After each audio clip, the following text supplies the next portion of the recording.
Hello दोस्तों, true knowledge में मैं मंटू आपका स्वागत करता हूं। दोस्तों, मैं आपके लिए आज टिप्स एंड ट्रिक्स लेकर आया हूं। यहां पर कुछ इम्पोर्टेंट शॉर्ट नोट्स दिए गए हैं, उसे मैं आपको समझाऊंगा। आप हमारे वीडियो पर लगातार बने रहें। तो मेरा टॉपिक है वस्तु की रैखिक गति के दौरान उसकी स्थिति में परिवर्तन होता है। वस्तु की रैखिक गति के दौरान उसकी स्थिति में परिवर्तन होता है। ठीक है दोस्तों, क्या होता है? परिवर्तन होता है रैखिक गति के दौरान। किसी भी वस्तु में रैखिक गति के दौरान उसकी स्थिति में परिवर्तन होता है। दूसरा है वस्तु की घूर्णी गति। वस्तु की घूर्णी गति में वस्तु की दिशा में परिवर्तन होता है, जबकि घूर्णन अक्ष से वस्तु की स्थिति में कोई परिवर्तन नहीं होता है। ठीक है, घूर्णी गति में वस्तु की दिशा में परिवर्तन होती है, जबकि घूर्णन अक्ष से वस्तु में कोई परिवर्तन नहीं होता है। नेक्स्ट है एक बिंदु द्रव्यमान से अर्थ केवल गणितीय संकल्पनाएं से है। यह अवधारणा वस्तु की गति का सरल तरीके से विश्लेषण करने के लिए प्रयुक्त की जाती है। तो दोस्तों, प्रयुक्त की जाती है मतलब यहाँ कह रहा है एक बिंदु द्रव्यमान से अर्थ केवल गणितीय संकल्पनाओं से है, मतलब मैथमेटिक्स कंसेप्ट से है। यह अवधारणा, यह कंसेप्ट वस्तु की गति का सरल तरीके से विश्लेषण करने के लिए प्रयुक्त की जाती है। कैसे? सरल तरीके से विश्लेषण करने के लिए प्रयुक्त की जाती है। नेक्स्ट है मूल बिंदु का चयन पूर्णतः स्वैच्छिक होता है। मूल बिंदु का चयन जो होता है वह क्या होता है? स्वैच्छिक होता है। नेक्स्ट है एक विमीय गति में वेग तथा त्वरण के बीच कोण 0 डिग्री से अथवा 180 डिग्री होता है तथा यह समय के साथ परिवर्तित नहीं होती है। नेक्स्ट है द्विविमीय गति में वेग तथा त्वरण के बीच कोण 0 डिग्री से 180 डिग्री के अतिरिक्त कोई कोण होता है तथा यह समय के साथ परिवर्तित भी हो सकता है तथा यह समय के साथ परिवर्तित भी हो सकते हैं। कौन? द्विविमीय गति, जिसकी दो विमा से होकर गति जाती है, तो समय के साथ परिवर्तन भी हो सकते हैं। नेक्स्ट है यदि वेक्टर ए तथा वेक्टर भी के मध्य कोण 90 डिग्री है तो कण का पथ वृत्ताकार होगा। कण का पथ कैसा होगा? वृत्ताकार होगा। नेक्स्ट है जब वेक्टर ए तथा वेक्टर भी के मध्य कोण 0 डिग्री से प्लस 90 डिग्री के बीच होता है, तब यह कण की चाल में वृद्धि होती है। तब इस कण के चाल में क्या होती है? वृद्धि होती है। नेक्स्ट हमारा है जब वेक्टर ए तथा वेक्टर भी के मध्य कोण प्लस 90 डिग्री से 180 डिग्री के बीच होता है, तब कण की चाल घटती है। प्लस 90 डिग्री से 180 डिग्री के बीच होता है, तब कण की चाल क्या होती है? घटती है तथा चाल में कमी होती है। कमी होती है। नेक्स्ट है यदि वेक्टर ए वेक्टर भी के मध्य कोण 90 डिग्री है तो कण की चाल नियत रहती है। कण की चाल क्या होती है? नियत रहती है। मध्य कोण 90 डिग्री है तो कण की चाल नियत रहती है। नेक्स्ट है कण द्वारा तय की गई दूरी समय के साथ कभी नहीं घटती तथा सदैव बढ़ते रहती है। ठीक है, कण द्वारा तय की गई दूरी समय के साथ कभी नहीं घटती तथा यह सदैव क्या होती है? बढ़ते रहती है। नेक्स्ट है जैसे कण का विस्थापन किसी कण की प्रारंभिक स्थिति तथा अंतिम स्थिति के बीच की न्यूनतम दूरी होती है। यह तय की गई वास्तविक दूरी के बराबर हो सकता है तथा नहीं भी हो सकता है। हो भी सकता है और नहीं भी हो सकता है।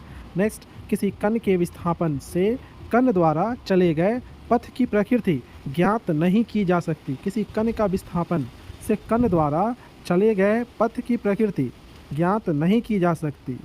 नेक्स्ट है विस्थापन का परिमाण से बड़ा होगा तय की गई दूरी। जैसे हम लोग विस्थापन के बारे में मानना है कि विस्थापन किसे कहते हैं? जैसे मान लो कि यहाँ एक वस्तु है और आप जो है सीधे ऐसे जो है यहाँ से आप बाई रास्ता अगर आ रहे हो तो ऐसे आ रहे हो, तो ये बाई रास्ता आ रहे हो तो ये दूरी हो गया। लेकिन विस्थापन जो है ना डायरेक्ट ये देखता है, तो विस्थापन क्या होता है, विस्थापन को हम लोग नहीं देख सकते। जैसा कि यहाँ पर बताया गया था कि दूरी मतलब विस्थापन क्या हो सकता है, विस्थापन निश्चित दूरी होता है, मतलब निश्चित होता है। और जैसे यहाँ पर बोल रहा है विस्थापन का परिमाण बड़ा होगा, विस्थापन का जो मान होगा ना, विस्थापन के परिमाण से बड़ा होगा दूरी, तय की गई दूरी। तो दूरी निश्चित है कि बड़ा है, ये तो कम हो जाएगा। नेक्स्ट है विस्थापन का परिमाण से बड़ा होगा तय की गई दूरी। नेक्स्ट, जैसे चूँकि दूरी बड़ा है विस्थापन से, इसलिए किसी वस्तु की औसत चाल उस वस्तु की औसत वेग के परिमाण के बराबर अथवा अधिक होती है। चूँकि दूरी क्या है, विस्थापन से बड़ा है, इसलिए किसी वस्तु की औसत चाल उस वस्तु की औसत वेग के परिमाण के बराबर अथवा अधिक होती है। नेक्स्ट, किसी वस्तु की औसत चाल उस वस्तु की तात्क्षणिक चाल के बराबर होगी यदि वस्तु नियत चाल से गति करती है। यदि वस्तु क्या होती है, नियत चाल से गति करेगी, नियत चाल से गति करेगी तो क्या होगी, बराबर होगी, तात्क्षणिक चाल के बराबर होगी। नेक्स्ट, किसी पिंड अथवा वस्तु को एक समान गति करने के लिए किसी बल की आवश्यकता नहीं होती। किसी पिंड को हम वस्तु भी कह सकते हैं, किसी पिंड, आकाशीय पिंड को कहा जाता है, जैसे ग्रह को भी पिंड कह सकते हैं। किसी पिंड अथवा वस्तु को एक समान गति करने के लिए किसी बल की आवश्यकता नहीं होती। नेक्स्ट है किसी वस्तु का वेग धनात्मक होगा यदि वह मूल बिंदु से दाईं ओर गति करती हो। ठीक है, धनात्मक होगा, अगर वो दाईं ओर गति कर रही है तो धनात्मक होगा, तथा यदि वह मूल बिंदु से बाईं ओर गति करती है तो इसका वेग ऋणात्मक होगा, तो इसका वेग क्या होगा, ऋणात्मक होगा। नेक्स्ट, जैसे जब कोई वस्तु सीधी रेखा में गति के दौरान अपनी दिशा पलटती है, ठीक है, क्या करती है, पलटती है, तो उसके द्वारा चली गई दूरी वस्तु के विस्थापन के परिमाण से अधिक होती है। इस स्थिति में वस्तु की औसत चाल वस्तु के औसत वेग से अधिक होगी। औसत चाल जो होगी वो औसत वेग से अधिक होगी। वेग हमेशा कम होता है और चाल हमेशा ज़्यादा होता है। वेग में एकदम एक्जैक्ट मापा जाता है और चाल में सबको मिला के मापा जाता है।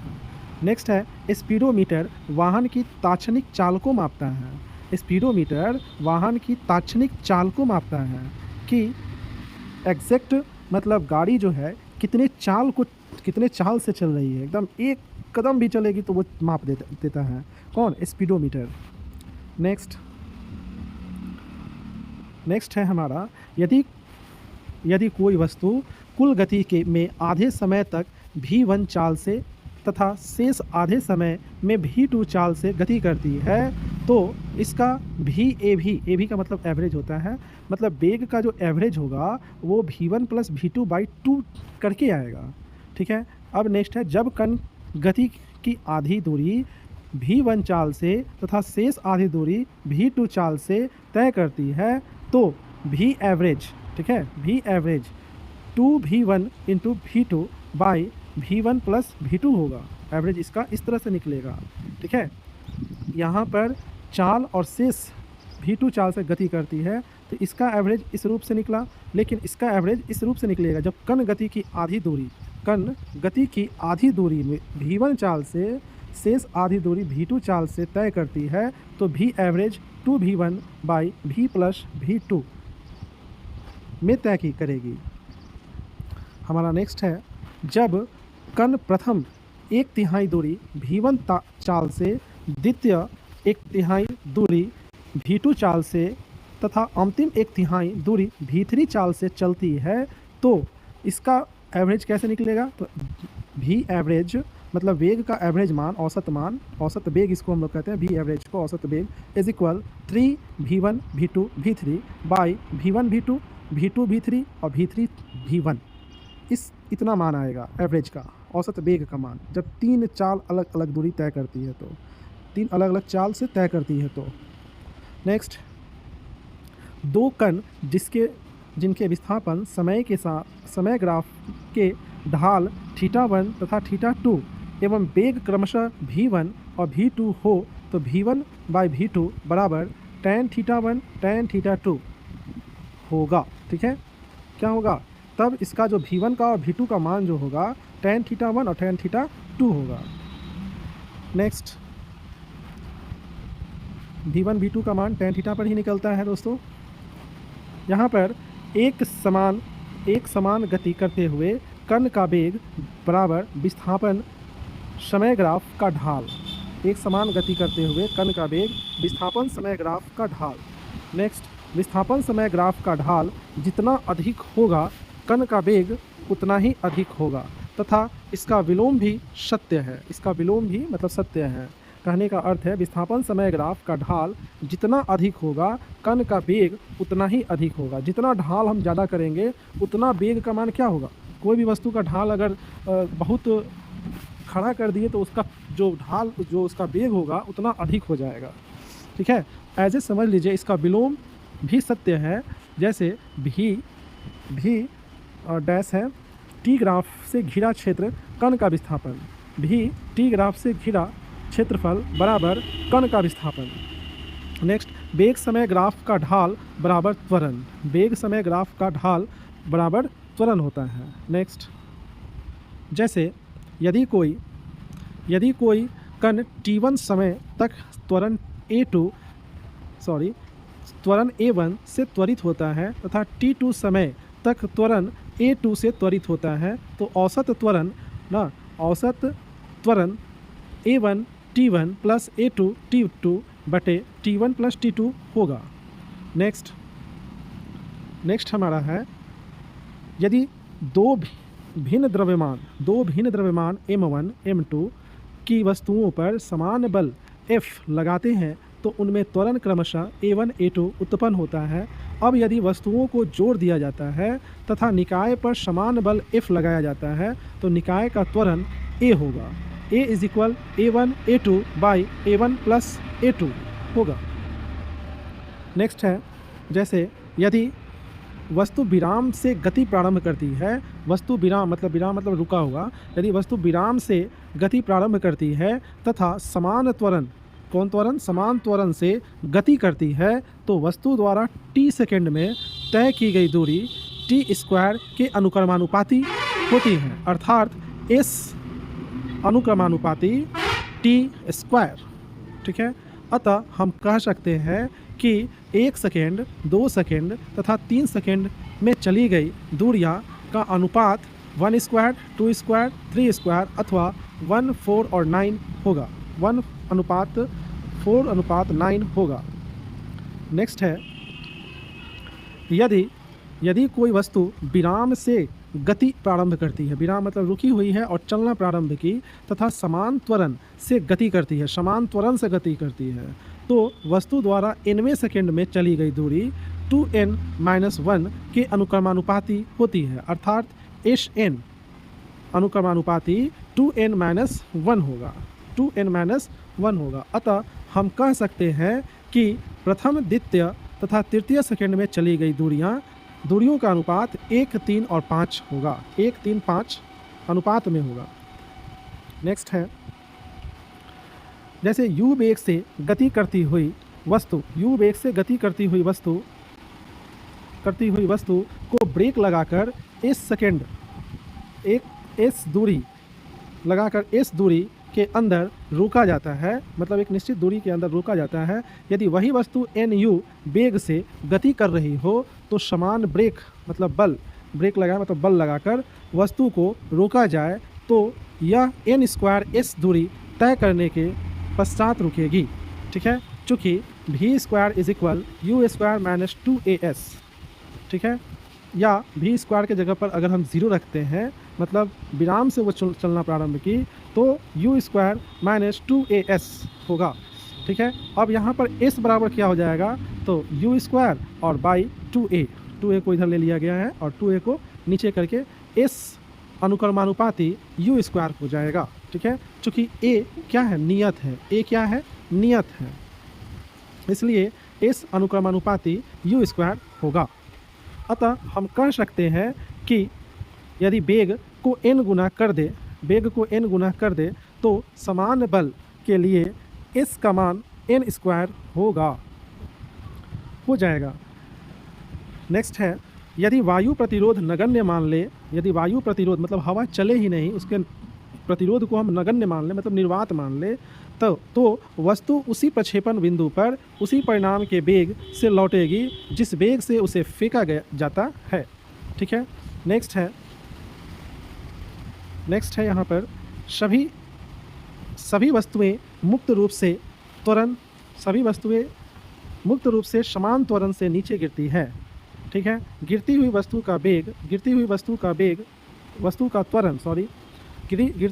का त्वरण उसके द्रव्यमान पर निर्भर नहीं करता। यदि दो वस्तुएं समान ऊंचाई से नीचे गिराई जाती है तो वे समान समय में समान वेग से जमीन पर पहुंचेगी। यदि किसी मीनार के शीर्ष से एक पिंड U वेग से ऊपर की ओर फेंका जाता है तथा उसी बिंदु से समान वेग से एक अन्य पिंड नीचे से फेंका जाता है तो दोनों जमीन पर समान वेग से पहुंचते हैं। ठीक है, अब छोटा गिट्टी लो या बड़ा गिट्टी लो, बात तो बराबर है, जितना तगड़ा उसको फेंकोगे उतना ही तगड़ा नीचे भी गिरेगा, ऊपर भी जाएगा। ठीक है, नेक्स्ट, जब कोई कण पुनः प्रारंभिक बिंदु पर आ जाता है तो इसका औसत वेग 0 होगा, परंतु इसकी औसत चाल 0 नहीं होगी। ठीक है, जब कोई कण पुनः प्रारंभिक बिंदु पर आ जाता है तो इसका औसत वेग 0 होगा, परंतु इसकी औसत चाल 0 नहीं होगी।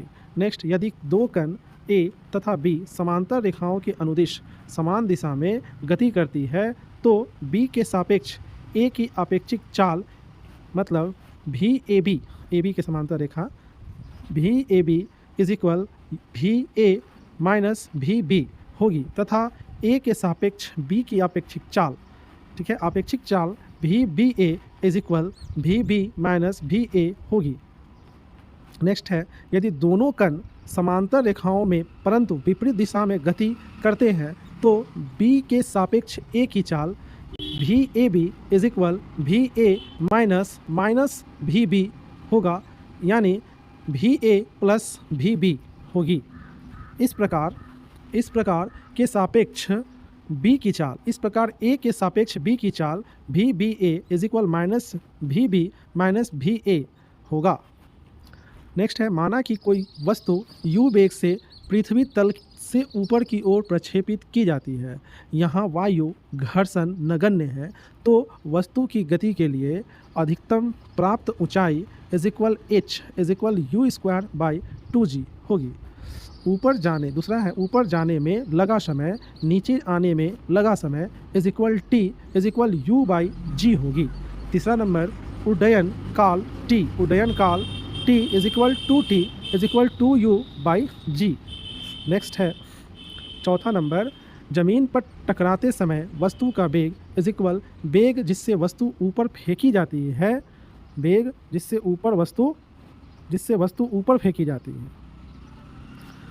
पांचवा नंबर है, जब प्राप्त ऊंचाई अधिक न हो अर्थात u अधिक न हो तो द्रव्यमान भार तथा त्वरण समय के साथ नियत रहते हैं, परंतु इसकी चाल, वेग, संवेग, स्थितिज ऊर्जा तथा गतिज ऊर्जा समय के साथ परिवर्तित होंगे। नेक्स्ट है, माना कि वस्तु का द्रव्यमान m है तो जमीन से शीर्ष बिंदु तक जाते समय निम्न परिवर्तन होंगे, जैसे चाल में परिवर्तन इज इक्वल u, वेग में परिवर्तन इज इक्वल u, संवेग में परिवर्तन इज इक्वल mu। उसी तरह से गतिज ऊर्जा में परिवर्तन इज इक्वल स्थितिज ऊर्जा में परिवर्तन बराबर 1/2 mu²। सातवां नंबर, पृथ्वी तल पर वापस आने पर यह राशियां निम्न रूप से परिवर्तित होगी। अब कैसे परिवर्तित होगी? तो चाल में परिवर्तन होगा 0, वेग में परिवर्तन होगा 2u और संवेग में परिवर्तन होगा 2mu।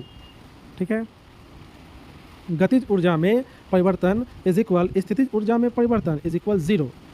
आठवां नंबर है, यदि वायु घर्षण गणना में लिया जाए तो ऊपर फेंकी गई वस्तु के गति के लिए होगी, जैसे ऊपर जाने में लगा समय से कम होगा नीचे आने में लगा समय। बी है, जमीन पर आने पर वस्तु की चाल प्रारंभिक चाल से कम होगी, जमीन पर आने पर वस्तु की चाल प्रारंभिक चाल से कम होगी, ऐसा ही वेग परिमाण, संवेग परिमाण तथा गतिज ऊर्जा के संबंध में सत्य होगा। नेक्स्ट अधिकतम प्राप्त ऊंचाई u²/2g से कम होगी। डी है गतिज ऊर्जा का कुछ हिस्सा घर्षण के विरुद्ध खर्च हो जाती है। नेक्स्ट दोस्तों, मैंने आपको आज पूरा ये टॉपिक को सुनाया। आपको कैसा लगा कमेंट बॉक्स में ज़रूर कमेंट करें। Thanks for watching.